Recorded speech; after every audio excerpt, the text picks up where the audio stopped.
Hi hello welcome to S team. இன்னைக்கு நம்ம என்ன பார்க்க போறோம்னா யூத் அண்ட் பாலிடிக்ஸ்.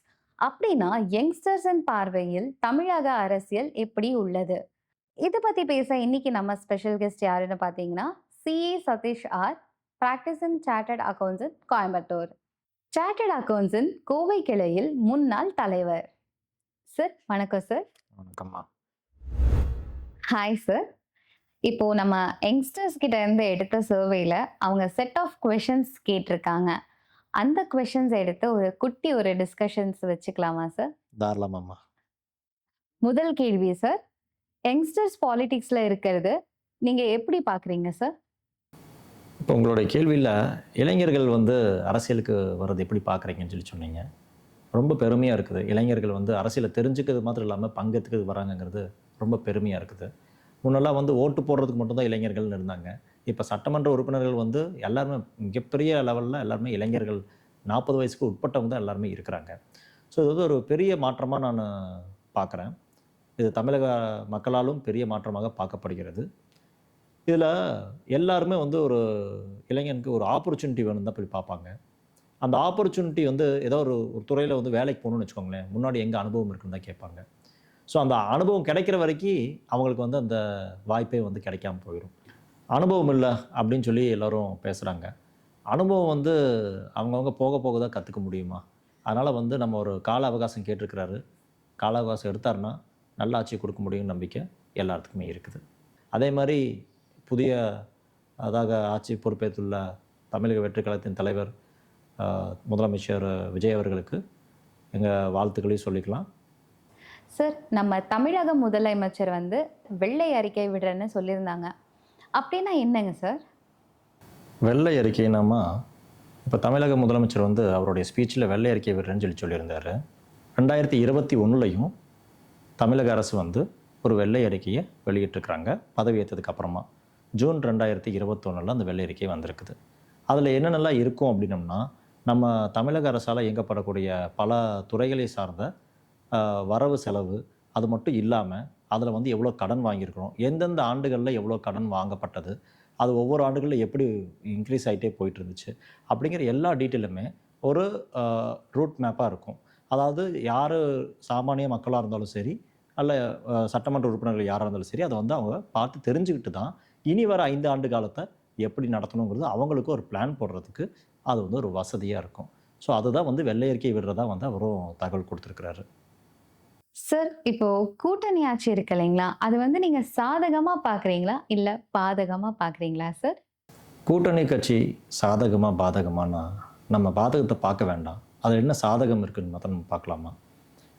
108 தொகுதியில் வெற்றி பெற்றிருந்தாலும் ஆட்சி அமைக்கிறதுக்கு 118 இடங்கள் தேவைப்பட்டது. மற்ற கட்சிகள் CPM, CBI, VCK, IUML and Congress இவங்க எல்லாமே ஒன்று சேர்ந்து ஆதரவு தெரிவித்தாங்க. இதை நான் எப்படி பார்க்குறேன் அப்படின்னோம்னா, பெரும்பான்மையான மக்கள் பெரும்பான்மை கட்சிக்கு கொடுத்துருக்கும் போது மற்ற மெஜாரிட்டி கிடைக்கலங்கிறனால ஆட்சி அமைக்காமல் போகக்கூடாது, அது மக்களோட எதிர்ப்பு சந்திக்க வேண்டியிருக்கும் அப்படிங்கிற ஒரு அரசியல் நாகரிகம் எல்லா கட்சிகளுக்கும் தெரிஞ்சதுனால இது புது கட்சியாக இருந்தாலும் அவர்களை ஆதரித்தது ஒரு பெரிய விஷயமா பார்க்குறோமா. So at the same time மற்ற கட்சிகள்லேயும் கூட இருந்து ஆதரவு கொடுத்துக்கிட்டே வந்துகிட்டு இருக்கிறாங்க. அவங்கெல்லாம் இப்போ கொடுக்குற பார்க்கும்போது நேற்றுக்கு வாக்கெடுப்பில் 144 வரைக்கும் போயிடுச்சு. எதிர்ப்பு வாக்குகள் கம்மியாக இருந்தது, ஆதரவு வாக்கு 144 வரைக்கும் போயிருக்குது. ஸோ இதை நான் எப்படி யோசிக்கிறேன் அப்படின்னம்னா, இவங்களுக்கு எல்லாருமே சப்போர்ட் பண்ணுறாங்க அப்படிங்கும்போது நம்மளால் ஒரு பர்ஃபெக்டான ஒரு ஆட்சியை கொடுக்க முடியும் நான் நம்புகிறேன். சார், ரெக்கி ரத்தன் பண்டிட் அவர்களுக்கு அரசு வேலை கொடுத்து மறுநாளே அது திரும்ப பெற்றிருக்காங்க. இதை பற்றி நீங்கள் என்ன நினைக்கிறீங்க சார்? இது ஒரு நல்ல கேள்விமா. ரெக்கி ரத்தன் பண்டிட் அவர்களை அரசு வேலையில் அமர்த்தி ஒரு ஆர்டர் வந்துச்சு. அதை 36 மணி நேரத்திலே திரும்ப பெற்றிருக்கிறது. இதுக்கு உண்டான திரும்ப பெற்றுக்கிற ரீசன் என்னென்னு பார்த்தோம்னா, எதிர்கட்சிகளாகட்டும் இல்லை ஆதரவு தெரிவித்த சின்ன கட்சிகளாகட்டும் எல்லாருமே இது அரசு தரப்பிலிருந்து கொண்டு வர்றது சரி கிடையாது, உங்களுடைய பர்சனல் ஆலோசகராக நீங்கள் வச்சுக்கலாம், அரசு தரப்பில் இது கொடுத்தது ஏற்றத்தக்கதல்ல. பொதுவாக பியூரோக்ராட்ஸ் யாராவது ஆல்ரெடி இருக்கிறவங்கள தான் இந்த பொசிஷனுக்கு போடுவாங்க. ஒரு பியூரோக்ராட்ஸ் இல்லாத ஒருத்தவங்களை போடும்போது இந்த எதிர்ப்பு கிளம்பி இருக்குது. இந்த எதிர்ப்பையும் மதித்து ஆளும் கட்சியில் இருக்கிற தமிழக முதல்வர் உடனே அந்த எதிர்க்கட்சியாகட்டும் அல்லது ஆதரவு தந்த கட்சிகளாகட்டும் அவங்களுக்கும் அவங்களுடைய வார்த்தைக்கும் மதிப்பு கொடுத்து அதை உடனே ரத்து செஞ்சதும் வந்து வரவேற்கத்தக்கதாக தான் பார்க்குறேன். பொதுவாக வந்து அவ்வளோ சீக்கிரம் எதிர்க்கட்சியோ இல்லது மாற்று கட்சிகள் சொல்லும் கருத்தை வந்து அவ்வளோ எளிதாக எடுத்துக்கொள்ளும் அரசாக நான் பார்த்ததில்லை.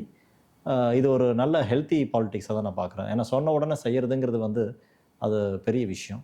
அது தற்போதைய முதலமைச்சருக்கு நிறையாவே இருக்குது. அடுத்த கேள்வி சார். நம்ம தமிழக முதலமைச்சர் வந்துட்டு 10 லட்சம் கோடி கடன் இருக்குன்னு சொல்லியிருக்காங்க. இதை வந்துட்டு எப்படியெல்லாம் சரி செய்யலாம் சார்? 10 லட்சம் கோடிக்கு மேலே தமிழக அரசுக்கு கடன் இருக்குன்னு வந்த அறிக்கை எல்லாரும் கேட்டாங்க. இது வந்துமா ஒரு ஆண்டில் வந்தது கிடையாது. பல ஆண்டுகளாக அக்யூமுலேட் ஆகி தான் வந்து இந்த 10 lakh crores டெப்ட் வந்து வந்திருக்குது. தமிழக அரசு வந்து அதை குறைக்கிறதுக்கு நிறையா ஸ்ட்ராட்டஜிஸ் வந்து யூஸ் பண்ணணுமா. இப்போ வந்து இலவச மின்சாரம்னு சொல்லி ஒரு 500 யூனிட்டுக்கு கம்மி பயன்படுத்துகிறவங்களுக்கு ஒரு 200 யூனிட் இலவசம்னு சொன்னாங்க. அப்போ அப்படின்னால ஆட்டோமேட்டிக்கலி 500 யூனிட் மேலே போச்சுன்னா பழைய ஸ்லாபில் இருக்க அந்த 100 யூனிட் மட்டும்தான் வந்து வராது, அவங்களுக்கு மற்றதெல்லாம் வந்து சார்ஜபிளாக வரும்னு சொல்கிறாங்க. இப்போ இதை வந்து நம்ம எப்படி பார்க்கணுன்னா, இந்த ஸ்லாப் ரேட்ஸ் வச்சுருக்கிறாங்க. ஒரு உதாரணத்துக்கு பதிவுத்துறை எடுத்துக்குவோம். பதிவுத்துறையில் வந்து நம்ம எவ்வளோ டாக்குமெண்ட்டுக்கு நம்ம பதிகிறோமோ கைட்லைன் வேல்யூன்னு சொல்லுவாங்க. ஒரு 50 லட்ச ரூபா கைட்லைன் வேல்யூ இருக்குதுன்னா அதுக்கு உதாரணத்துக்கு ஒரு 9% வந்து நம்ம ஸ்டாம்ப் டியூட்டி, ரெஜிஸ்ட்ரேஷன் சார்ஜஸ்லாம் கட்ட வேண்டியது வரும். நம்ம உதாரணத்துக்கு ஒரு 10%ன்னு வச்சுக்கோமே. அப்போ ஒரு 50 லட்ச ரூபா ப்ராப்பர்ட்டி வாங்கினா ஒரு 5 லட்சம் ரூபாய்க்கு நம்ம ஸ்டாம்ப் டியூட்டியை கட்ட வேண்டியது இருக்கும். அதுவே வந்து 5 கோடிக்கு வாங்குகிறோம், கைட்லைன் வேல்யூவில் இருக்குது அப்படின்னோம்னா அதுக்கும் அதே 10% தான் நம்ம கணக்கில் வருது. இப்போ எப்படி ஸ்லாப் வந்து 500 யூனிட்டுக்கு கம்மி இருக்கிறவங்களுக்கு இலவசம்னு சொன்னாங்களோ அந்த மாதிரி ஒரு லிமிட், ஸ்லாப் லிமிட்ஸ் வந்து கொண்டு வரணுமா ரியல் எஸ்டேட்லேயும். அப்போ அந்த பதிவுத்துறையில் வரும்போது 1 கோடி கம்மி இருக்கிறவங்களுக்கெல்லாம் வந்து அந்த 9%, 10% வச்சுட்டு அதுக்கு மேலே பதிகிறவங்களுக்கெல்லாம் அப்படியே டபுள் பண்ணலாம். இப்போ இந்த இடத்துல என்ன ஆகுன்னா, poor people will pay the tax very minimal and the rich people will pay the tax at the most. இங்கே என்னென்னா கம்பேரிசன் வந்து எப்படி இருக்கணும்னா, equal has to be compared with equal. That is what called as equality. இங்கே வந்து அன்ஈக்குவலியும் ஈக்குவலையும் compare பண்ணுறது மீனிங்கே இல்லாதது. So இந்த மாதிரி ஒரு ஸ்லாப் ரேட்ஸை கொடுக்கும்போது அதை அந்த வருவாய் ஈட்டுறதுக்கு உண்டான வழிகளாக இருக்கும். அது போக நிறையா வழிமுறைகள் இருக்குது. நம்மளுடைய வர்த்தகம் நல்லா டெவலப் ஆச்சுனாலே அதில் ஜிஎஸ்டி மூலியமாகவே நமக்கு நல்ல ரெவன்யூ வரும். ஸ்டேட் கவர்மெண்ட்டுக்குன்னு தனிப்பட்ட முறையில் ரெவன்யூ வரும். ஸோ இதெல்லாம் வந்து வழிமுறைகள் இருக்குது. வெற்றி நிச்சயம் கண்டிப்பாக நடக்கும், நம்புவோம். வாழ்க தமிழ், வாழ்க பாரதம்.